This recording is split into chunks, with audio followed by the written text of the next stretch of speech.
একটা কথা মনে পড়ে, আমি একটি কেতাবের নাম বলছি, কেতাবটি আমার কাছে নাই, তবে যে বইটাতে লেখা রয়েছে সে বইটি আমার কাছে আছে।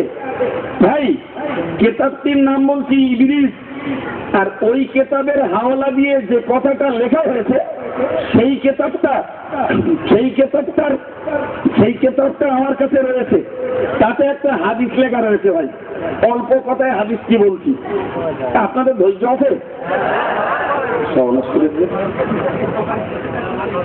জি ভাই, হাদিসটি লেখা রয়েছে বলছি।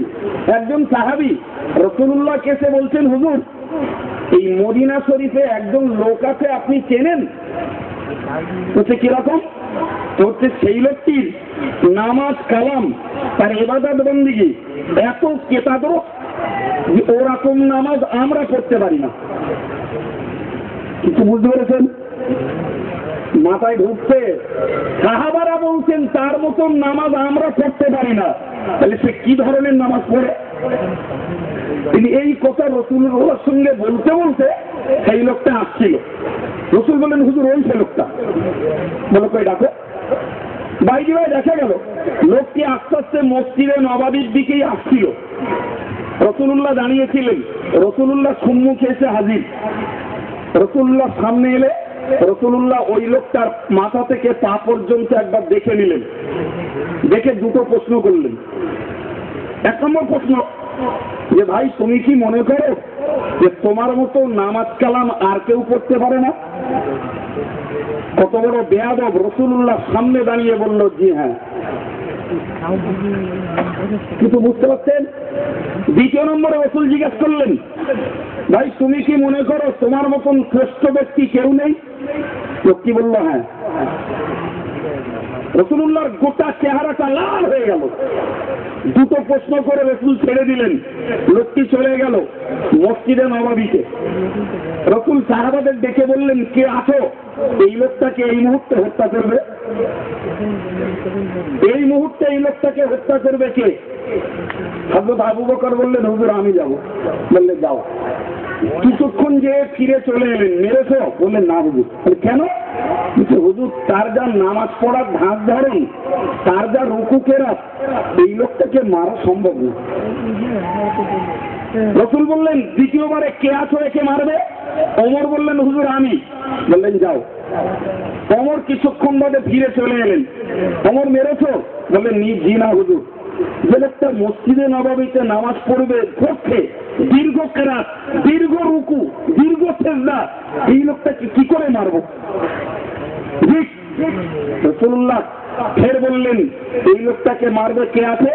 হযরত আলী বললেন, হুজুর আমি। বললেন, যাও। আলী যে ঘুরে ফিরে এসে বললেন, ইয়া রাসূলুল্লাহ, লোকটি মসজিদে নববীতে নেই। রাসূল আফসোস করে বলেছিলেন, কি সর্বনাশ তোমরা করলে! এই লোকটাই আমার উম্মতের ফিতনাবাজের নেতা। এর বংশ থেকেই গোটা পৃথিবীতে উম্মতের ফিতনাবাজের নেতা তৈরি হবে। একে যদি মারতে পারতে আমার উম্মত ফিতনার হাত থেকে বেঁচে যেত। ও ভাই, একটু বলবেন, সারা পৃথিবীর ইমাম মুজতাহিদরা খাঁটি মুসলমান হলো না চিল্লা দেয়নি বলে, আর যে এক চিল্লা দিয়ে এলো সে খাঁটি মুসলমান হলো, এদের চিন্তার সঙ্গে ওই লোকটার চিন্তার পার্থক্য আছে কি? এর থেকে বেশি কথা বলবো না, বাকি ভাবনা আপনি ভাবুন। ভাইরা আমার, এখানে লিখেছেন আর একটা কথা, বাড়ি বসে ইমানদার হওয়া যাবে না। এটা সম্পূর্ণ একটা মূর্খতার কথা। বাড়ি বসে ইমানদার হওয়া যাবে না, তার মানে কি করতে হবে? বাইরে বেরোতে হবে। বাইরে বেরোলে ইমানদার হওয়া যাবে। ভাই, আমি ছোট করে একটা কথা বলি, এই বাইরে গেলে ইমানদার হওয়া যাবে আর বাড়ি বসে ইমানদার হওয়া যাবে না, এ কথাটা কি আপনাদের কাছে জ্ঞান যুক্তিতে সত্যি বলে মনে হয়? কোশ্চিন কালেও না। আর একটা কথা লিখেছে, এই আমাদের কিছু মূর্খ রয়েছে, আমাদের দেশের কিছু মূর্খ মনে করে সাতবার আজমিরি গেলে একটা হজের সওয়াব হয়। জি, আর ওই তথাকথিত প্রচারক দলের কিছু মূর্খের ধার রয়েছে, তারা মনে করে 7টা চিল্লা দিলি একটা হজ হয়, দুটোই দুটো সমান। যারা মনে করে আজমিরি গেলে হজের সময় হয়, এরাও যেমন বড় মূর্খ, আর যারা মনে করে 7 চিল্লা দিলি একটা হজের সময় হয়, এরাও তেমন বড় মূর্খ। জি, তবে একটা কথা, যদি শরীয়তের নামে মন গড়া এরকম জিনিস ঢোকানো হয়, তাহলে ওই কথাটা বলবার জন্যই জাহান্নামে ঠাঁই হবে কিনা যদি কোনো ভাই থেকে থাকেন একটু ভাববেন। ভাই এখানে লেখা রয়েছে নবীর ওসিলা দিয়ে দোয়া চাওয়া গেলেও পীরের ওসিলা দিয়ে দোয়া চাওয়া চলবে না। ভাই এক দলিল বেশি দেবো না, নবীর ওসিলা দিয়ে দোয়া চাওয়া যাবে, এটা তুই যেখানে পেয়েছিস সেখানেই রয়েছে পীরের ওসিলা দিয়ে দোয়া চাওয়া যাবে। কথা বলতে পারেননি? কোরআন শরীফে আল্লাহ পাক জানিয়েছেন, ইয়া আইয়ুহাল্লাযীনা আমানু ইত্তাকুল্লাহ, হে ঈমানদারগণ তোমরা আল্লাহকে ভয় করো, ওয়াবতাগু ইলাইহিল ওয়াসিলাতা, এবং আল্লাহর কাছে পৌঁছানোর জন্য তোমরা মাধ্যম অবলম্বন করো। যাকে বলেছি বাংলা মাধ্যম, আরবিতেই তাকে বলে ওসিলা। কথা বোঝা গেছে? ভাই ওই আয়াতের তাফসীরে নামাজের কথা বলা রয়েছে, যেমন নামাজ আল্লাহর কাছে পৌঁছানোর একটি ওসিলা, ঠিক ওই আয়াতের তাফসীরেই বলা রয়েছে পীর ওলি আল্লাহর কাছে পৌঁছানোর জন্য নিঃসন্দেহে একটি মাধ্যম। সুতরাং ওসিলা দিয়ে দোয়া চাওয়া যাবে না। আমি বলছি, আমার কথা লিখে রাখুন, কারণ মুরব্বটাকে প্রমাণ নিতে যাবে, কটা ধানের কটা চাল তারে শিখিয়ে দেব। আমি বলছি রাসূলের ওসিলা, পীর ওলিদের ওসিলা, সেই সঙ্গে আপনাকে বলছি জ্যান্ত বাপমার ওসিলা, জ্যান্ত আলেমের ওসিলা, জ্যান্ত ভালো মানুষের ওসিলা, ইভেন আপনার নেক আমলের ওসিলা, সবগুলো দিয়েও দোয়া চাওয়া নির্বিধিধায় জায়েজ, বরং মুস্তাহাব। কথা বুঝে আসছে? যদি কারোর ক্ষমতা থাকে কোনোদিন যাবেন আমার কাছে, যে এই কথাটা ভুল বলে এসছেন, দেখবো সেদিন কড়া ধানের কড়া চাল কত বিদ্যা জোগাড় করেছে দেখবো। ভাই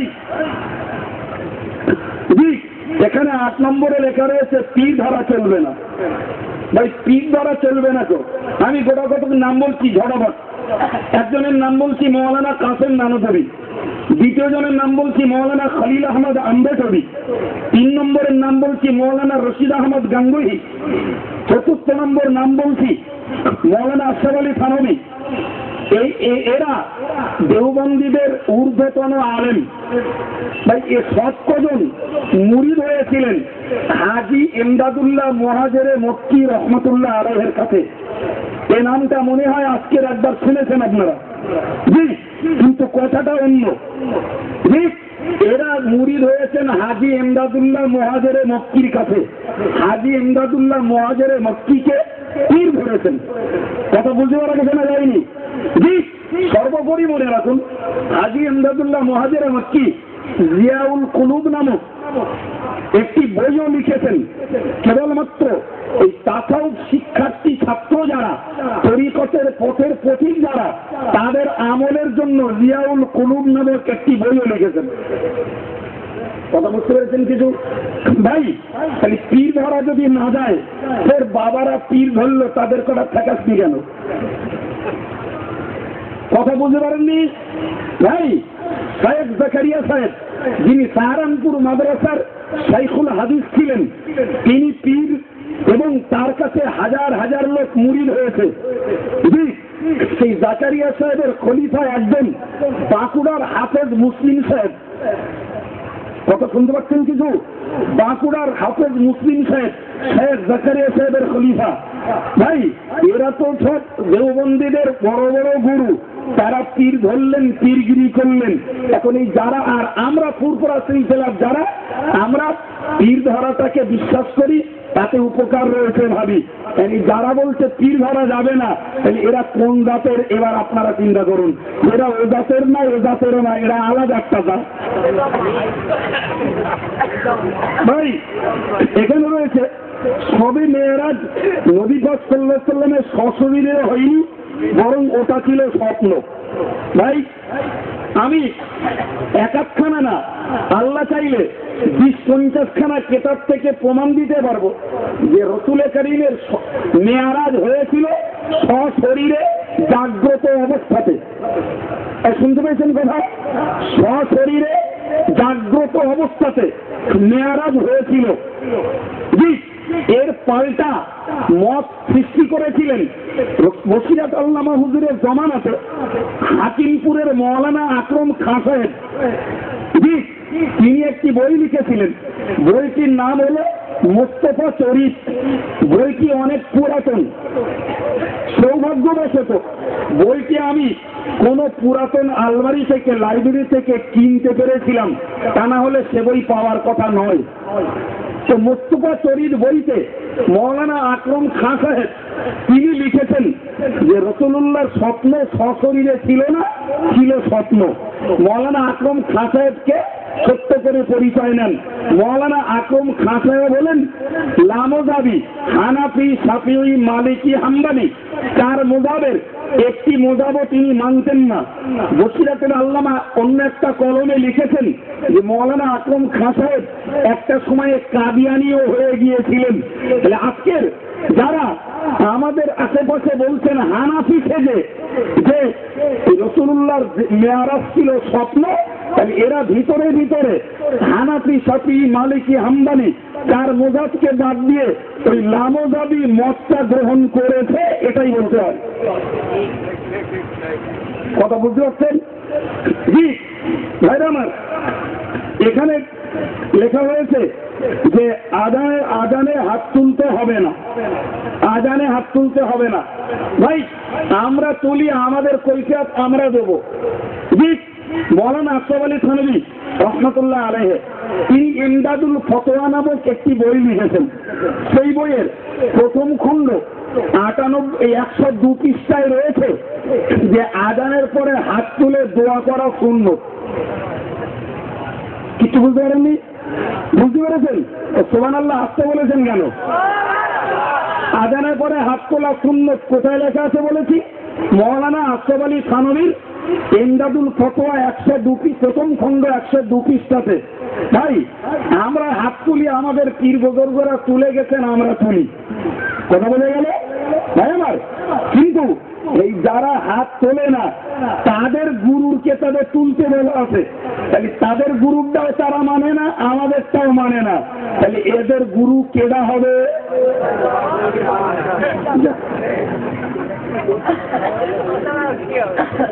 জামিয়া রহমানিয়া থেকে যে ছাত্ররা এসেছে, তোমাদের গাড়ি ছাড়বে, গাড়ির কাছে চলে যাও। ভাই আখিরির জোহর নামাজ পড়তে হবে না। আখিরির জোহরের জবাব ইয়াকুব সাহেবও দিয়েছেন, মাতিন সাহেবও দিয়েছেন। জি আমি তার সঙ্গে একটা কথা জুড়ে দেই ভাই, সব কথা শুনতে পাইনি, তবুও যেটি বলছি মনে হয় আপনাদের কাছে রিপিট হবে না। জি দেওবন্দ মাদ্রাসার যিনি ভিত্তি স্থাপক তার নাম হলো মৌলানা কাসেম নানুতুবি। তিনি তার লেখা একটি কেতাবের নাম হলো লাতায়েফে কাসেমিয়া। সেই বইয়ের 26 পৃষ্ঠায় লেখা রয়েছে আখিরির জোহরের নামাজ পড়া জরুরি। কথা বোঝা গেছে? এই কথাটা আগে শোনা পড়েছে কি? রিপিট হয়নি। 2 নম্বর আরেকটা কথা বলি, মৌলানা আশরাফ আলী থানভী সাহেব বেহেশতি দেওয়ার বইটাকে 11 খণ্ডে সমাপ্ত করেছেন। তার 11তম খণ্ডটার নাম দিয়েছেন বেহেশতি গওহার। সেই বেহেশতি গওহার বইয়ের 98 পৃষ্ঠায় লেখা রয়েছে পক্ষ বিপক্ষ অনেক বিতর্কের পর যে আখিরির জোহর আলেমেরা পড়বে, সাধারণ লোকের যেন পড়তে না বলে। সাধারণ লোকগুলোর যদি হুঁশ থাকতো তাহলে বলতো এটা কোন জাতের ফতোয়া। যদি ওটা পড়ার দরকার হয় তাহলে আলেমরা পড়ে জান্নাতে যাবে, সাধারণ লোকগুলো না পড়ে দায়বদ্ধ থাকবে কি ধরনের ফতোয়া। জি বাকি আরো অনেক কথা ইয়াকুব সাহেব এবং মাতিন সাহেবের কাছে আপনারা শুনেছেন, আমি সেগুলোকে রিপিট করছি না। ভাই এখানে আরেকটা কথা লেখা রয়েছে নফল নামাজ পড়তে হবে না বলে একটা কথা লেখা রয়েছে। ভাই একটা কথা, নফল নামাজ পড়তে হবে না। আর আমি আপনাদেরকে বলছি যতদিন নফল নামাজ না পড়বে ততদিন পর্যন্ত পৃথিবীর কোন নারী পুরুষ আল্লাহর প্রিয় হতে পারে না। তাই মনে করুন আমি একটা মালিকের বাড়ির বান্দার, মালিক আমাকে নির্দিষ্ট কাজ দিয়েছে। কি কাজ? সকালবেলা বাজার করা, একটু বেলা হলে গরুগুলোকে মাঠে নিয়ে যাওয়া, তাদের জন্য গাবনা কাটা, সন্ধ্যাবেলা গরুগুলোকে খোঁয়ারে গড়িয়ে তোলা, এই কটা কাজ আমার মালিক বেঁধে দেবে। ভাই ওই কাজগুলো করবার সত্ত্বে ধরে নেন আমার মাস গেলে 300 টাকা মাহিনা। আমি বাড়ি বসে আছি, একদিন হঠাৎ মালিকের বাড়িতে জন মজদুররা ধান ঝাড়ছিল, আচমকা বৃষ্টি এসে গেল। সবাই যে কোনো প্রকারে দৌড়ি ছুটোছুটি করে ওই ধানগুলোকে গুটিয়ে তোলার চেষ্টা করছে। আমি ঠ্যাঙের উপর ঠ্যাং দিয়ে বসে রয়েছি, ঠ্যাং না চাচ্ছি।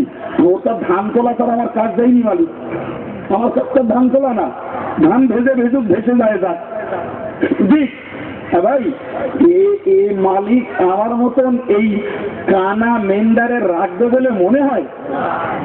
জি, এখন আমি উল্টো, আমি দেখলাম যখন বৃষ্টিতে ধানগুলো ক্ষতিগ্রস্ত হতে যাচ্ছে, আমি ঝাঁপিয়ে পড়লাম, ধানগুলোকে কুড়ালাম, যত সম্ভব চেষ্টা করে ছাপতে দিলাম।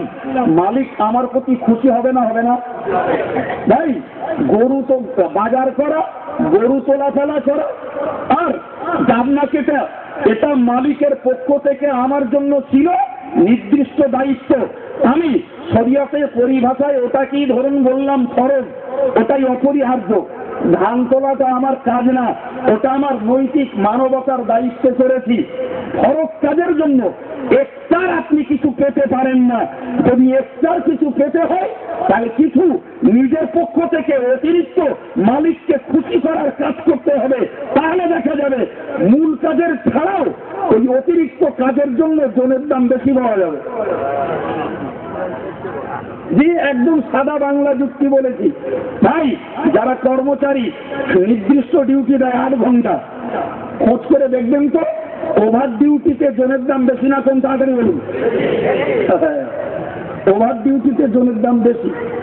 জি, নামাজ রোজা হজ যাকাত শ্রেণী বিশেষে বা ব্যক্তি বিশেষে, জি নামাজ কলেমা নামাজ রোজা খরচ সবার জন্য, একটু টাকাওয়ালাদের যাকাত ফরজ, মক্কা শরীফ পর্যন্ত যাতায়াতের সামর্থ্য হয়েছে হজ ফরজ। এই ফরজ কাজগুলি খোদার হুকুম, এগুলি যথার্থ পালন তো করতেই হবে। মনে রেখে দিন, এর অতিরিক্ত নফল নামাজ, নফল রোজা, নফল জিকির, নফল তাসবিহ, নফল দান সাদাকা যত করবেন তত আল্লাহ পাকের কাছে পুরস্কারটা বেশি পাবেন। এরপরে বলেছে জুমার রাতের কোন ফজিলত নেই। কি জ্বালা ভাই! একটি হাদিস শরীফে রয়েছে, জি হাদিস শরীফে রয়েছে, মান মাতা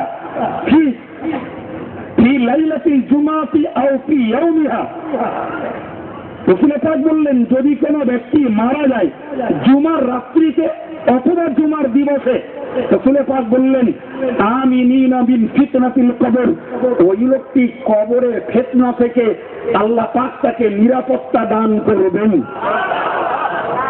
কথা বোঝা গেছে? হাদিসটি মিশকাত শরীফে উল্লেখিত রয়েছে। তাহলে জুমার রাত্রির ফজিলত কিছু পাওয়া গেল না, অতিরিক্ত কথা আর নয়। ভাই এখানে লেখা হয়েছে মিলাদ শরীফে কিয়াম করা না যায়। ভাই কথা কানে আপনাদের পড়েছে বলে আমার ধারণা, তবুও আমি আরেকবার একটা কথা বলছি। ভাই আমার কানে একটু যাচ্ছিল হাজী ইমদাদুল্লাহ মুহাজিরের মক্কির কিয়ামের কথা, তবে যেটি বলছিলেন আমি তার সঙ্গে সংযোজন করে একটা কথা বলছি। ফয়সালায়ে হাফতে মাসাইল একটি বইয়ের নাম, বইটির লেখক মাওলানা আশরাফ আলী থানভী সাহেব, তিনি বইটিকে লিখেছেন। ওই বইয়ের 5 পৃষ্ঠায় লেখা রয়েছে হাজী ইমদাদুল্লাহ মুহাজির মক্কি তথা আশরাফ আলী থানভী রহমতুল্লাহ আলাইহির পীর। জি, সেখানে লেখা আছে স্পষ্ট, আমি প্রতি বছর আমার বাড়িতে মিলাদ দেই। কথা শুনছেন? মিলাদের শেষে আমি দাঁড়িয়ে রাসূলুল্লাহর প্রতি সালাম করি। মনে হয় আপনারা কথাটা এমন একটা শুনছিলেন যে তিনি কোনো একদিন রাসূলুল্লাহ প্রশংসা করতে করতে দেখলেন রাসূলুল্লাহ তার মজলিসে এসেছেন, তিনি কিয়াম করেছেন। শুনছিলেন এ কথা? কে বলছিল? মাতিন সাহেব। জি, তার তথ্য তার কাছে। আমি যেটা বলছি, আমার কথা কাগজে লেখার সময় নেই, তবে অনেক টেপ হচ্ছে, আমি দেখতে পাচ্ছি। লিখে রাখুন। বইয়ের নাম বলেছি ফয়সালায়ে হাফতে মাসাইল, তার 5 পৃষ্ঠায় লেখা রয়েছে হাজী ইমদাদুল্লাহ মুহাজিরে মক্কি রহমতুল্লাহ আলাইহি তিনি মিলাদ প্রত্যেক বছরে বাড়িতে মিলাদ দিতেন আর মিলাদের শেষে দাঁড়িয়ে সালাম করতেন। কিয়াম মানে দাঁড়ানো, বুঝে গেল ভাই? এবার একটা কথা বলি, কি সর্বনাশ ভাই, এবার একটা কথা বলি। এই হাজী ইমদাদুল্লাহ মুহাজিরে মক্কি না, উনি আলেম ছিলেন না, হাজী সাহেব ছিলেন। আমাদের দেশে কত হাজী সাহেব রয়েছে না? এই চিন্তা ভাবনা নিয়ে ওরা কি বললো জানেন? বলল উনি হাজী সাহেব মানুষ, সুফি দরবেশ মানুষ, আবেগের মানুষ। তো উনি কিয়াম করেছেন আবেগে, মোহাব্বতে, ওনারটা দলিল না। কথা বুঝতে পারেননি? ওনারটা দলিল না।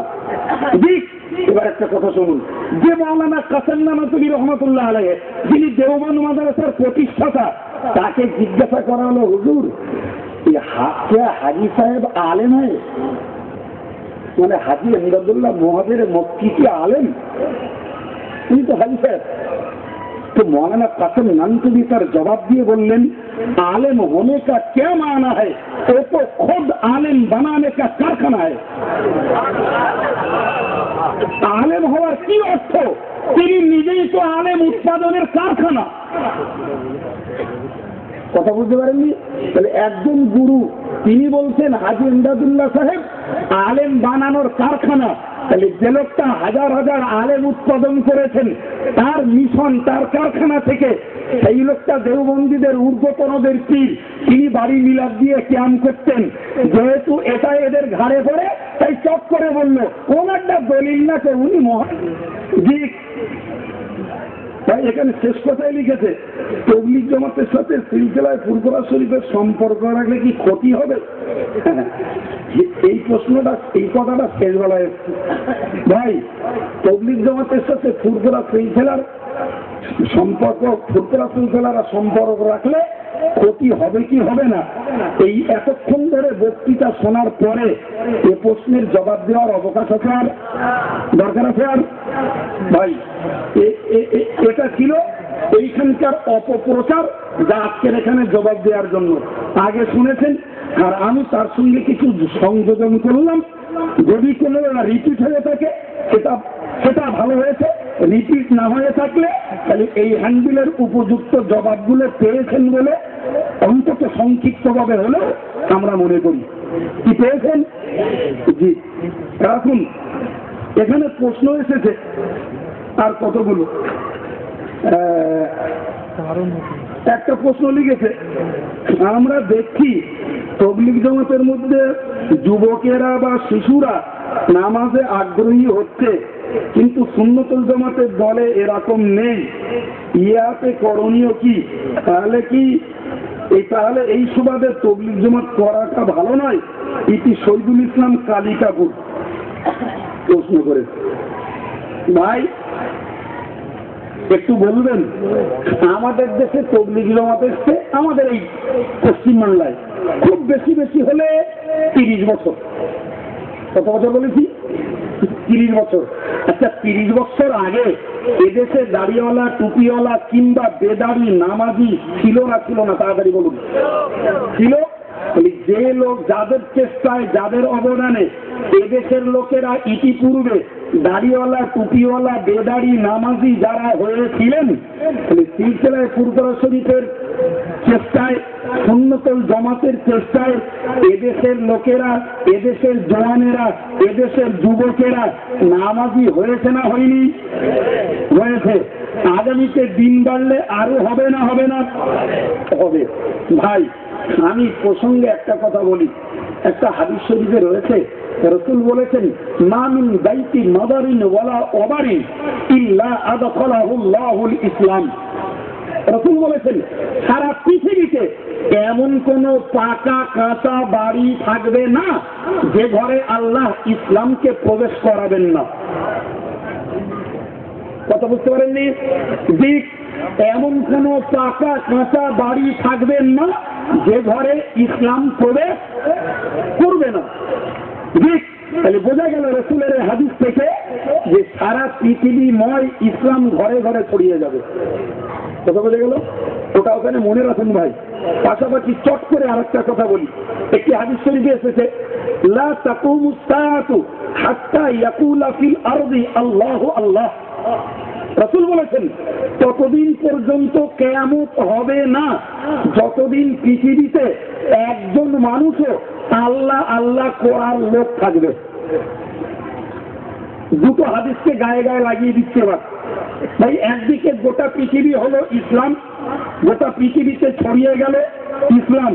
অপরদিকে এই যারা হলো মুসলমান, তাহলে এদের মধ্য থেকেই আল্লাহ বলার লোক কমতে কমতে কমতে কমতে একজনও যখন আর থাকবে না তখনই আল্লাহ দুনিয়াকে ধ্বংস করে দেবেন। কি বোঝা গেল?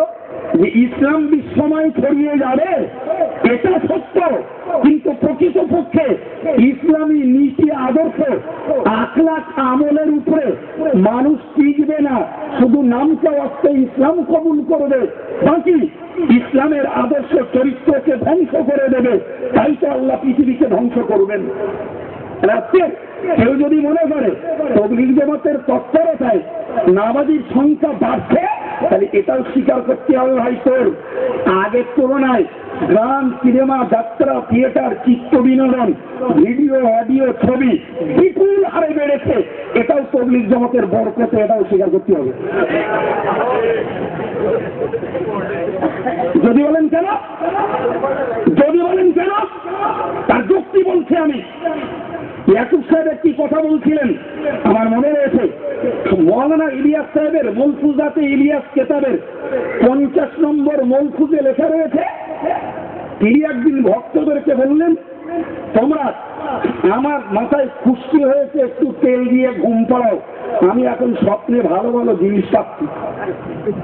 ঘুমিয়ে উঠে বললেন যে আমি তাবলীগ জামাত না একটা ধর্ম প্রচারের পদ্ধতি পেয়েছি। সেই পদ্ধতির মধ্যে কি কি রয়েছে? কলেমা, নামাজ, ইলমে জিকির, ইকরামুল মুসলিমিন, তারকে লায়ামি, ইকরামুল মুসলিমিন, নাফুন ফি সাবিলিল্লাহ। জি, এই কটা জিনিস তার মধ্যে রয়েছে। ভাই, ওর মধ্যে এই অন্যায় কাজের নিষেধ বলতে কোনো প্রোগ্রাম নেই। শুনতে পেয়েছেন? আমার আকরম ভাই একটি কথা বলছিলেন, জি, যে কথাটি ছিল যে কিছু শিক্ষিত লোক, কিছু মানুষ তাবলীগের দিকে ভিড়ছে। ভাই, তার কারণ উনি ব্যাখ্যা করতে চাইছিলেন, তবে সময় সাপেক্ষে করেননি। আমি ছোট্ট করে এতটুকু ব্যাখ্যা দিই। ভাই, একটা ব্যাখ্যা দেওয়ার আগে একটা ছোট করে একটা গল্প একটু বলবো।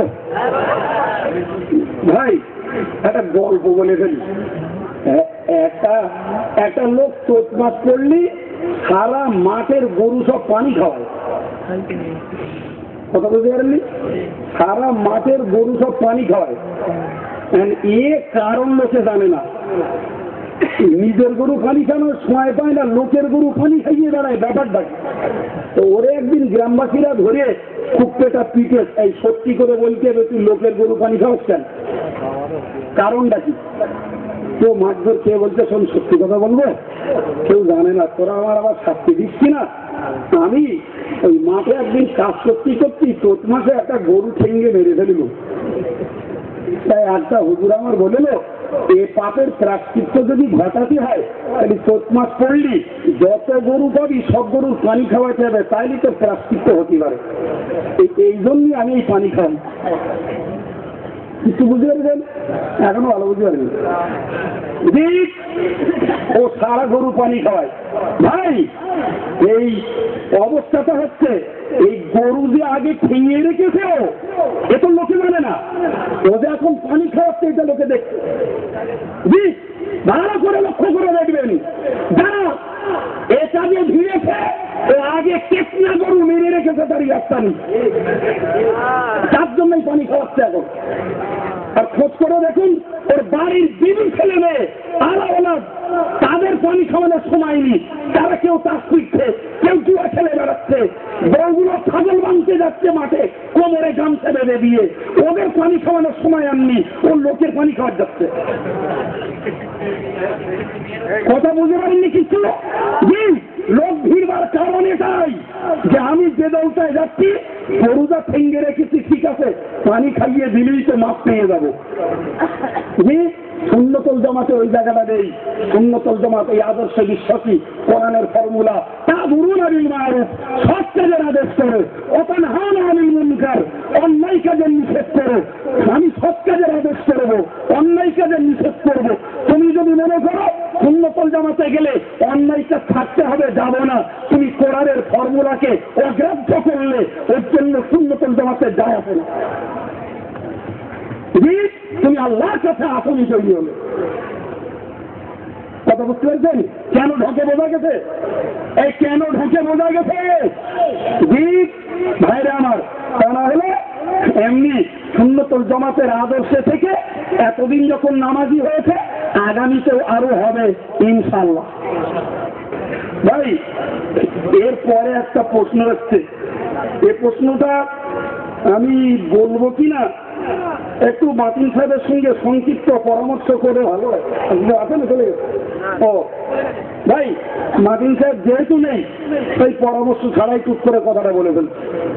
ভাই, এখানে লেখা হয়েছে এই জেলায় ফুরফুরার মধ্যে দুটো দলে বিভক্ত কেন?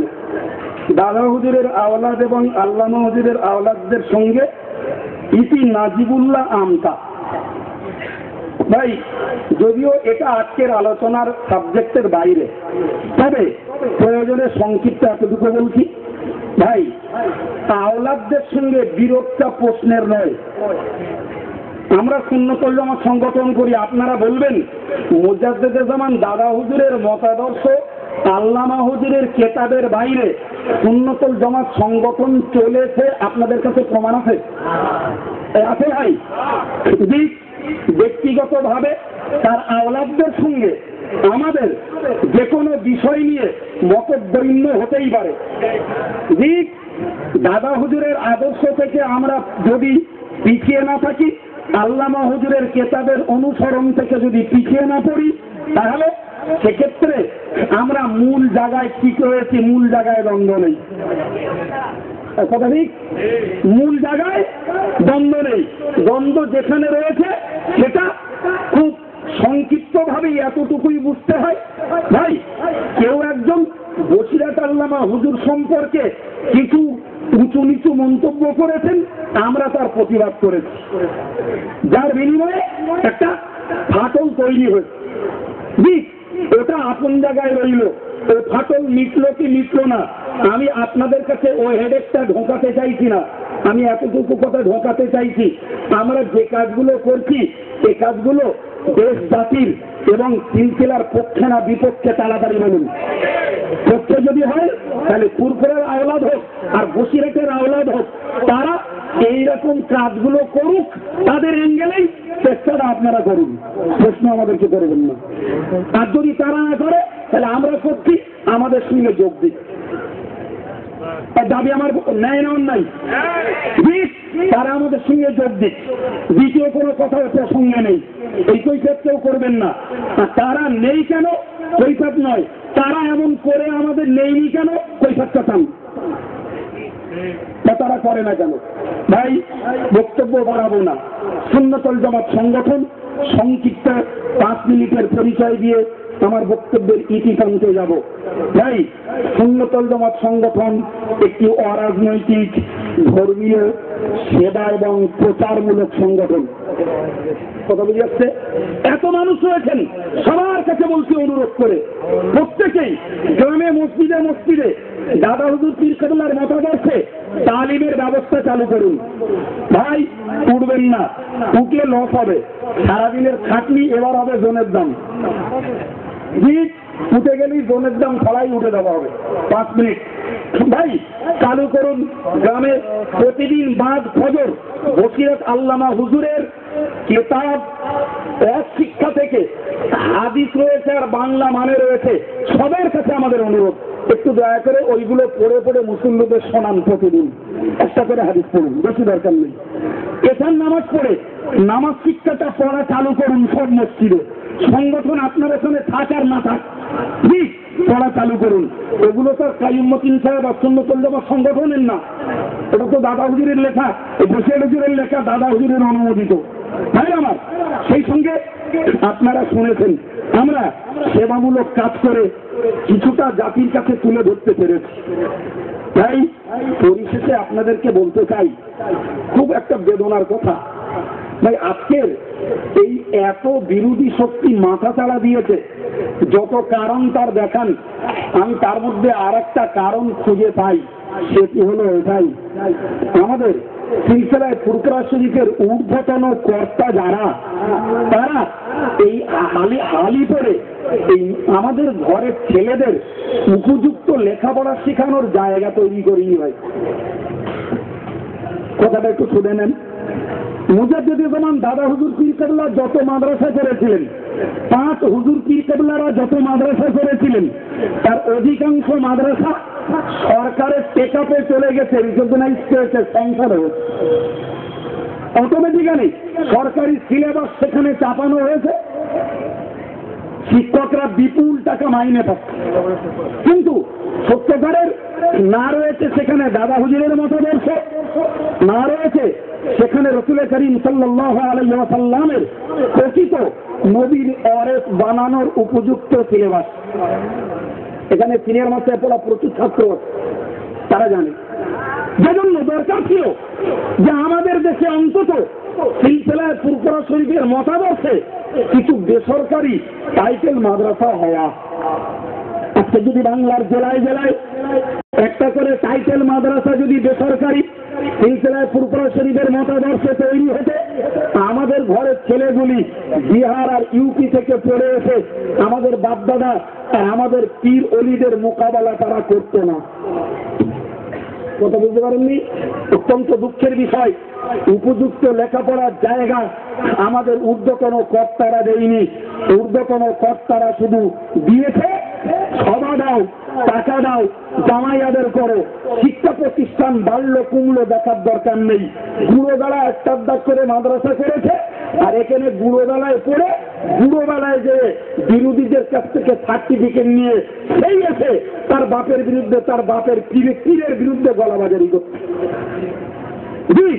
তাই আমরা সুন্নাতুল জামাত সংগঠনের পক্ষ থেকে গত 2007 সালে বাদুড়িয়া কমিউনিটি হলে একটি প্রোগ্রাম নিয়েছিলাম যে আমাদের ক্ষমতা কম, আমরা 52 জেলা ঘুরি না, দল প্রত্যেকটা ঘুরি, আমাদের সংগঠনের দায়িত্বে আমরা একটি টাইটেল মাদ্রাসা করব। আমাদের নিচের গুলো চলছে হাড়োয়াতে মাতিন সাহেবের দায়িত্বে, চলছে ভবানীপুরে ইয়াকুব সাহেবের দায়িত্বে, চলছে রাধানগরে হাড়োয়ার শাখা মৌলানা আনসার সাহেবের দায়িত্বে। ঠিক ওর উপরটা 11-12 দিয়ে এতে যে পর্যন্ত পড়ালে টাইটেল সার্টিফিকেট দেওয়া যাবে সে পর্যন্ত আমরা চালাবো।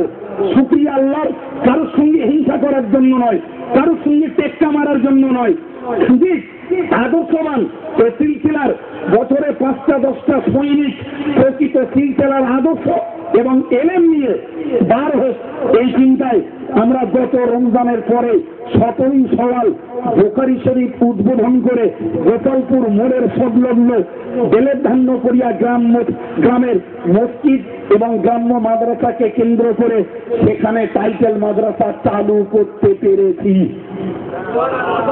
একটু জোরে বলা যাবে না? জি আল্লাহ শুকরিয়া। সেদিন থেকে পর্যন্ত 4 জন মুহাদ্দিস বহাল তবিয়তে চলছে, আরো একজন মুহাদ্দিস নিয়োগ করা আছে, তিনি কোরবানির ঈদের পরই অ্যাপয়েন্টমেন্টে আসবেন, যোগ দেবেন। আমি আপনাদের কাছে অনুরোধ করবো ভাই, শিক্ষার উন্নতি যদি না ঘটাতে পারি তাহলে একদিনে সমুদ্রের ঢেউ ফেলা বক্তৃতায় মানুষকে চিরকাল ধরে রাখা যাবে না। আমার বক্তব্য, এরকম প্রতিষ্ঠান বাংলার জেলায় জেলায় অন্তত একটা দুটো করে সিলসিলায় ফুরফুরা শরীফের মতাদর্শে তৈরি হোক। কিন্তু দুঃখের বিষয় ভাই, মাদ্রাসা করতে গেলে পাগল হতে হয়, মাদ্রাসা করতে গেলে ভিক্ষুক হতে হয়, মাদ্রাসা করলে পরে মানুষের কাছে চোর সাজতে হয়, মাদ্রাসা করলে পরে ত্যাগ স্বীকার করতে হয়, মাদ্রাসা করলে পরে নিজের ফাউ সময় ব্যয় করতে হয়। আমাদের ঊর্ধ্বতন কর্তারা এ পাঠশালায় পড়িনি, এরা পাঠশালায় পড়েছে, তুমি দাওয়াত করবে আর আমার জামাইয়াদের করে খাওয়াবা, 5,000-এর চুক্তি আছে, 200 কম দিলি, 4800 দিলি, 200 কেয়ামতে বুঝে নেব। কত বুঝতে পারেননি? এই করেই এই সর্বনাশীগুলো বেশি হয়েছে, এই করেই বেশি আগুন লেগেছে, ওই বিরোধী শক্তি বেশি করে মাথা চালা দিয়ে। ঠিক আপনাদের কাছে অনুরোধ করবো ভাই, আগামী চৌঠা পৌষ গোপালপুর মোড়ের পাশেই টাকি রোডের 1 থেকে 2 মিনিট রাস্তা গেলেই তবে টাকি রোড থেকে সরাসরি দেখা যাবে শুকরিয়া আল্লাহর, আমরা প্রায় 2 বিঘা জমি সেখানে পেয়েছি। আংশিক কিনতে হবে, বাকি তাদের অকৃত্রিম অবদান, একটু বলা যাবে সুবহানাল্লাহ। ঠিক সেখানকার মানুষেরা উদারতার সঙ্গে দায়িত্ব নিয়েছেন, আগামী 1 বছর তারা ফ্রি অফ কস্ট ছেলেগুলোকে খাওয়াবে। ওস্তাদের মাইনে দেওয়া, মাদ্রাসার আনুষঙ্গিক খরচের বোঝা আমার ঘাড়ে। আমি ভিক্ষা করবো না, ঘাঁটির থেকে দেবো, এ দায়িত্বটা তাদের নয়।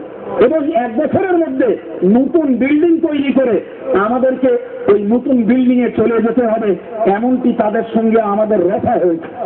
ভাই আপনারা এই সংগঠনকে ভালোবাসেন, সিলসিলায় ফুরফুরা শরীফকে যদি ভালোবাসেন, মুজাদ্দিদুজ্জামান দাদা হুজুর পীর কেবলার মতাদর্শের সৈনিক বানানোর এই বলিষ্ঠ এলমি কারখানা আগামী চৌঠা পৌষ তার ভিত্তি স্থাপন হবে। আপনাদেরকে বিপুল হারে সেই সভাতে যাওয়ার জন্য দাওয়াত দিচ্ছি, সকলেই যাবেন। সঙ্গে মনে রাখবেন, আমরা এ পর্যন্ত যে টাকা খরচ করেছি কিছু মানুষ আমাদের প্রতি আস্থা রেখে দিয়েছেন। আমি আজকে নতুন করে আপনাদের কাছে পয়সা চাইছি না, তবে একটা কথা বলবো, মনে রাখবেন, যদি মনে করেন এই সুন্নতুল জামাত সংগঠনের এই প্রতিষ্ঠানটি 1 বছরের মধ্যে মাথা ছাড়া দিয়ে উঠুক এবং আদর্শ সৈনিক আমাদেরকে চেনেন, আমি অধম তার নগণ্য খাদেম পরিচালনার দায়িত্ব গ্রহণ করে চালাচ্ছি। যদি মনে করেন কাইম সাহেবের দায়িত্বে ছেলে তৈরি হলে সত্যকারের মানুষ হবে, সত্যকারের সৈনিক তৈরি হবে, তাহলে তৈরি হন মনে মনে উদার চিত্তে। কারা রয়েছেন সেখানে ইট দিতে হবে, বালি দিতে হবে, সিমেন্ট দিতে হবে, রড দিতে হবে, স্টোন চিট দিতে হবে। দিতে হবে না? হবে না? হবে। ভাই আমি পার্টিকুলার কার কাছে কখন যাব সেটা আমার চিন্তায় যাব, এই হাজার হাজার মানুষ সবের কাছে দাবি করছি। যদি কোনো ভাই সহৃদয় ব্যক্তি মন করেন যে এত বড় সিলসিলা প্রতিষ্ঠান তৈরি হচ্ছে, আমি 1000 ইট দেবো, আমি 1 গাড়ি বালি দেবো, আমি 1 কুইন্টাল রড দেবো, আমি 20 বস্তা সিমেন্ট দেবো, তবে বুঝবো যে আল্লাহর রাস্তে এরা সিলসিলার শিক্ষা প্রতিষ্ঠান তৈরি করে এই সিলসিলার সৈনিক বানাতে আগ্রহী। আল্লাহর রাস্তে এই মানসিকতা কারোর যদি তৈরি থাকে, তিনি দয়া করে উপযাচক হয়ে একটু বলবেন আমায় যে ভাই আমি কিছু মাল দেবো, হয় আপনি এসে নিয়ে যান, নাই আমি কখন যাব বলুন, তবে বুঝবো যে এরা দাম দিয়ে, মাল দিয়ে, সময় দিয়ে এই সিলসিলাকে রক্ষা করতে চায়। বিশ্বাস করুন, আল্লাহ যদি আমার বাঁচায়, আগামী শবে বরাতের আগে আপনাদের হাতে তুলে দেবো, জাতির কাছে তুলে দেবো 9টা মাওলানা। আজকের কাইয়ুম সাহেব, ইয়াকুব সাহেবরা, মাতিন সাহেবরা যে কথা বলছে, ইনশাআল্লাহ আগামীতে ওই কথাগুলো জামিয়া রহমানিয়া থেকে একটা বিশ্ববিদ্যালয়ের পর্যায়ে নিয়ে যাওয়া হবে। তাই নাম দেওয়া যে কটা মেম্বার হবে প্রত্যেকেই আব্দুল কাইয়ুম, আব্দুল মাতিনের মতো জাতির সামনে এ বক্তব্য রাখবে ইনশাআল্লাহ। যদি আল্লাহ রহমত করে 1 বছর পরে তার ফল হাতে পাবেন ইনশাআল্লাহ। এ পর্যন্ত আমি আমার বক্তব্যের ইতি টানছি বাবা, বক্তব্য আর হবে না। আমার সেজ ভাই সাহেব হাফেজ হুজুর পীর কেবলা রহমতুল্লাহ আলাইহির সেজ সাহেব দাদা, তিনি দোয়া করবেন, আমরা তার নামে নির্বাচন করেছি ভাই। তা আমি আপনাদের কাছ থেকে বিদায় নিচ্ছি। মনে রাখবেন, আমাদের দায়িত্বে, আমাদের কেফালাতে, আমাদের দেখভালে হারোয়া মাদ্রাসা চলে, ভবানীপুর মাদ্রাসা চলে, বইকারা মাদ্রাসা চলে। আগামী বৃহস্পতিবার বইকারা মাদ্রাসার বাৎসরিক ইসালে সওয়াব। এবারকার প্রধান বক্তা রয়েছেন ফুরফুরা শরীফের মেজলা হুজুর পীর কেবলা, যে বড় হুজুর পীর কেবলা রহমতুল্লাহ আলাইহির মেজলা সাহেব দাদা হুজুর হযরত আবু ইব্রাহিম সিদ্দিকী সাহেব হুজুর কেবলা, তিনি আসবেন। আপনাদেরকে দাওয়াত দিচ্ছি, আগামী বৃহস্পতিবার যাবেন। ভাই এ পর্যন্ত বলি, জামিয়া রহমানিয়ার জন্য আপনাদের উদার হস্তের দানের আশা রেখে এবং দোয়ার কামনা রেখে আমি আমার বক্তব্যের ইতি টানছি। আল্লাহ সকলকে दिल की ये हसरतों पूरी देख ले वो शीख नूरी या नबी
सलाम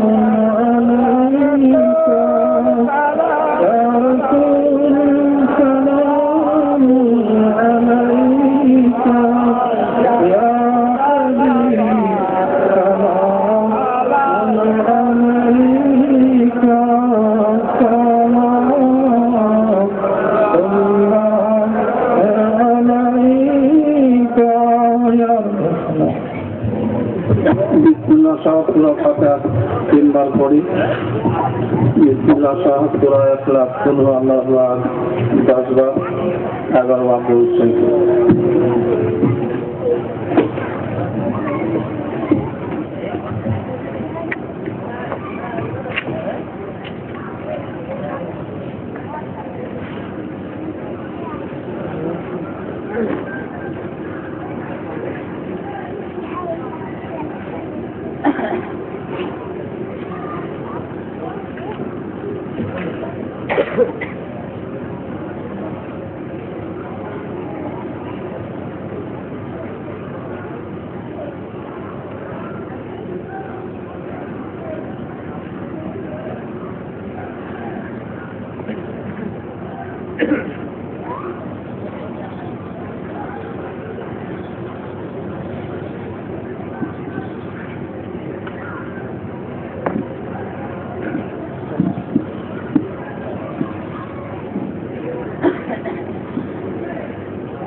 সকলে পড়া হয়ে গেছে।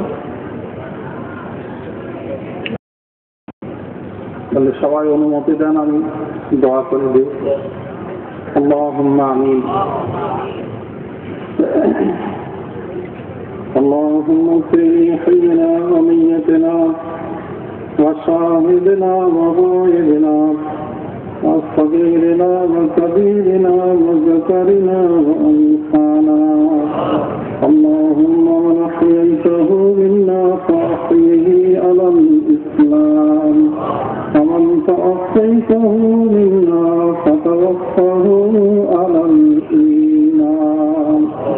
اللهم إنا نسألك العفو والعافية والمعافاة الدائمة في الدين والدنيا والآخرة والفوز بالجنة والنجاة من النار برحمتك يا عزيز يا غفار يا رب العالمين.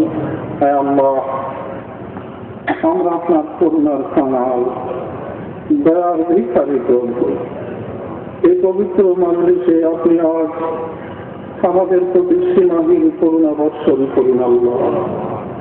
আমরা গুনাহগার খাতাকার ক্রিয়াকার বৎসর পাপী পাপী বান্দা আল্লাহ, গুনার বোঝা মাথায় মাওলা দুখানা করে খালি হাত আমরা আপনার মহান দরবারে তুলে ধরি। দয়া করে মেহেরবানি করে আল্লাহ আপনি আমাদের তামাম জীবনের কোন সমূহকে ক্ষমা করে দিন। কবিরা কবিরা জাহিরি বাতিনি শিরকি কুফরি হারামি বেদাতি আল্লাহ যত রকমের গুনাহ আমরা করে ফেলেছি মহলা, রাতের অন্ধকারে দিনের আলোতে শয়তানের ধোঁকায় পড়ে আল্লাহ জেনে না জেনে সজ্ঞানে অজ্ঞানে ইচ্ছায় অনিচ্ছায় প্রকাশ্য এবং গোপনে আল্লাহ যত রকমের গুনাহ আমরা করে ফেলেছি মহলা, সমস্ত গুনাহ খাতাগুলো আপনি ক্ষমা করে দিন। বিশেষ করে আল্লাহ আমরা যা কিছু পড়াশোনা করেছি আল্লাহ আলহামদুলিল্লাহ শরীফ দরুদ শরীফ কুরআন শরীফ আল্লাহ সেই প্রথম থেকে নিয়ে পর্যন্ত যিনি যা বলেছেন আল্লাহ বলার মধ্যে যদি কোন রকম ত্রুটি বিচ্ছুতি ঘটে থাকে আল্লাহ আপনি নিজের গুণে ক্ষমা করে দিন। ক্ষমা করে দিয়ে যদি কিছু নাকি আপনি রেখে থাকেন মহানা সেই নাকি দেখুন সর্বাগ্রে সর্বপ্রথ আপনার হাবিব سيد المرسلين شافع المذنبين رحمة للعالمين حضور أكرم صلى الله عليه وسلم الروح المبارك صعبه المرسلين أمهات المؤمنين وأكرم صعبه المرسلين صحابة بنت وتبين أئمة المجتهدين أئمة المتقدمين أئمة المتأخرين حضور الباقي صعبه المرسلين أهل جنة الباقي جنة المعلى ونعيد سكنا جنة جمال المتقبرت শহীদ কারবালা মুস্তফা বদতন করে যারা ইমান ইসলাম আপনার দরবারে চলে যাচ্ছে আল্লাহ সকলের আলোকে কালু পৌঁছে দিন। বিশেষ করে আল্লাহ মাত্র সেই মদিনা শরীফের বুকে আল্লাহ যারা ইমান ইসলাম সরকারে আল্লাহ হয়ে গেছেন মাওলা সকলের আলোকে কালু পৌঁছে দিন। আল্লাহ কাজ করে হযরতে বড় বিশাল হুজুরের কাছে কালু পৌঁছে দিন। বিশেষ করে আল্লাহ হযরতে খাজা মুঈনুদ্দিন চিশতি রাহমাতুল্লাহ আলাইহি হুজুরের কাছে কালু পৌঁছে দিন। হযরতে মুজাদ্দিদ আল-কিসানি হুজুরের কাছে কালু পৌঁছে দিন। এমনি করে আল্লাহ তরিকতের উদ্ধতম নিম্নতম সকল কিরানি পীরদের কাছে কালু পৌঁছে দিন। আল্লাহ কাছে হযরতে মুজাদ্দিদ জামান আমির শরীয়ত দাদা হুজুর কিবলা রাহমাতুল্লাহ আলাইহি হুজুরের কাছে কালু পৌঁছে দিন। আল্লাহ পাক মুজাদ্দিদ আওলাদ হুজুরদের কাছে কালু পৌঁছে দিন। কুরআন কবির আপনার যত মাহবুব বান্দা বান্দি করে বসে আছেন আল্লাহ সকলের আলোকে কালু পৌঁছে দিন। বিশেষ করে আল্লাহ আল্লামা عليهم بشرة الله ربنا شموزين الفاتح قبل المسجدين الله إنك يا حفظ بمشان رحمة الله عليه بالقبل قبل المسجدين الوابق الله أبقى لحظ الشاطن فقرن فاتح فاتح المسجدين فاتح فاتح فاتح المسجدين الله كبشا فقرن فاتح فاتح المسجدين বিভিন্ন প্রান্তরে আল্লাহ কত মাহবুবুল্লাহ বন্দী করে চলে গেছেন আল্লাহ আল্লাহ সকলের আমাকে সব পৌঁছে দিন আজকে আল্লাহ আব্বাগান হুজুরের কাছে সব পৌঁছে দিন আল্লাহ এমনি করে তাম বিশ্বের বুকে যেখানে আপনার মাহবুব বন্দী করে না আল্লাহ ইমান ইসলাম সহকারে যিনি যেখানে সাহিত্য হয়ে আছেন আল্লাহ সকলের আমাকে সব পৌঁছে দিন আল্লাহ কাজ করে আমরা যারা আপনার কাছে দোকানে খালি হাত তুলেছি আল্লাহ জনমের মতো কেউ আমরা আমাদের আব্বাজানকে বিদায় দিয়েছি জনমের মতো কেউ আমরা আমাদের আম্মাজানকে বিদায় দিয়েছি আল্লাহ কেউ ভাইকে বিদায় দিয়েছেন আল্লাহ সকলের আব্বা আম্মার আত্মার প্রতি সবটুকু পৌঁছে দিন আল্লাহ আমাদের আব্বা আম্মার কবর থেকে আল্লাহ জান্নাতের বাগান বানিয়ে দিন বিশেষ করে আল্লাহ ভাই বোন দাদা দাদি নানা নানি চাষি মাতৃকুল পিতৃকুল শ্বশুর শাশুড়ি কুলের যত লোক অন্তকাল করেছেন আল্লাহ সকলের রোহের করে সবটুকু পৌঁছে দিন আল্লাহ কাজ করে মাওলা যারা ইশার ইন্তজাম করেছেন আল্লাহ আয় আল্লাহ তাদের আত্মীয় স্বজন যারা ইন্তজাম করেছেন আল্লাহ ইমান ইসলাম নিয়ে যিনি যেখানে চাইত হয়েছেন আল্লাহ আল্লাহ সকলের পক্ষে সবটুকু পৌঁছে দিন আল্লাহ যারা অক্লান্ত পরিশ্রম করে সমাবেশ ঘটিয়েছেন আল্লাহ আয় আল্লাহ তাদের জীবনের সমস্ত গুনাহ খাতাগুলো মাফ করে দিন আল্লাহ দিনের পথে চলার তৌফিক তাদের দান করুন আল্লাহ আল্লাহ বিশেষ করে আল্লাহ যে উদ্দেশ্য নিয়ে এই জায়গায় মাহফিল কায়েম করা হয়েছে আল্লাহ আল্লাহ উদ্দেশ্যটাকে আপনি সফল করে দিন আয় আল্লাহ বসিরাট আল্লাহ হুজুর ফুরফুরা আল্লাহ হুজুরদের আল্লাহ মহব্বতের উপরে থাকবার মতো তৌফিক আপনি আমাদের সকলকে দান করুন আল্লাহ যেভাবে চললে আপনি সন্তুষ্ট হন আমাদের সকলকে সেইভাবে চালিত করুন আল্লাহ যে পথে চললে আপনি খুশি হন আমাদের প্রতি রাজি হয়ে যান আল্লাহ আমাদেরকে সেই পথে চলার তৌফিক দান করুন যে পথে চললে আপনি অসন্তুষ্ট হন সে পথ থেকে আমাদেরকে দূরে রাখুন আল্লাহ আপনার ভয় আপনার হাবিবের মহব্বত আমাদের সকলের অন্তরে পয়দা করে দিন আল্লাহ আমাদের এ হুকুম কৌশল আপনি ভালাই দান করুন আল্লাহ সমস্ত রকম বিপদ আবার বলা মুক্তিবাদ থেকে আপনি হেফাজত করুন আল্লাহ আফগানি বলা দেবনী বলা জিসমানি বলা হইতে আল্লাহ আমাদের জান মাল ইজ্জত আবরু হুরমত আওলাদ সরগম সব কিছু আপনি হেফাজত করুন আল্লাহ ربنا تقبل دعاءنا ببركة النبي صلى الله عليه وسلم وصلى الله تعالى على النبي الكريم وعليه وأصحابه أجمعين وفوض أمري إلى الله إن الله بصير بالعباد بحرمة هذه الكلمة الطيبة كلمة لا إله إلا الله محمد رسول الله